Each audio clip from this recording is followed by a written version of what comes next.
Wrist straps. All right, let's wrap the wrist the right way for the most effective use out of these. So what oftentimes people make the mistake of doing is they're gonna buy these wrist straps and they're gonna put them around the wrist, which is what they suggest they should do. That's what's suggested in the name we would be doing there. But there is a part of the wrist that we're gonna cover, but not the whole. We're not gonna put the whole wrap over the wrist. We're gonna secure the wrist. The idea here is we are reinforcing that wrist, that punching power, this area. We wanna make this wrist straight the whole time so that when we are overhead pressing, when we are bench pressing, and we are pushing the weight against that back when we're doing on the back there for the squats, we are not allowing the wrist to fall back. We don't want to pull this back into place in here. So a wrist strap will help you keep this wrist forward and straight and rigid there. That only is going to happen if you wrap it the right way. So what's the right way, you ask? Well, good thing you came. Here we go. So wrist straps here. So there's a couple ways to do it. Most wrist straps, they all come with a thumb loop. I like to remove the thumb loop. It's something that I'm not comfortable with.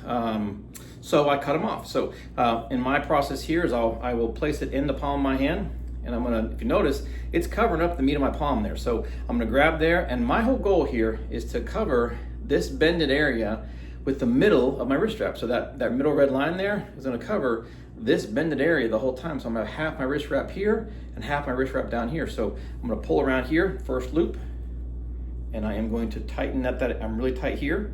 And I'm gonna grab with my fingers on the back side of it to lock it in, and I'm gonna pull tight again, cinch it down tight again, and I'm gonna keep wrapping that line to make sure that I am not allowing my wrist strap to come down below my hand. I wanna cover half up to my hand and half onto my actual forearm there. So I'm gonna go around again, I'm pulling tight each time around, loop it around and pull tight again. I'm gripping each loop, each rotation there. I'm pulling again one more time, pull tight all the way around. It's nice and rigid. One more time through my hand, changing color if you can see it. Got a nice color and change there. I'm gonna pull tight once more for my Velcro, and I am locked. I'm ready to go. Look at the knuckle color there.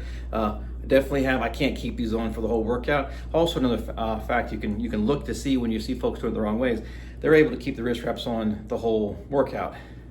I could not, right? You can see the color of my hands. I got a nice colorful pink hand here.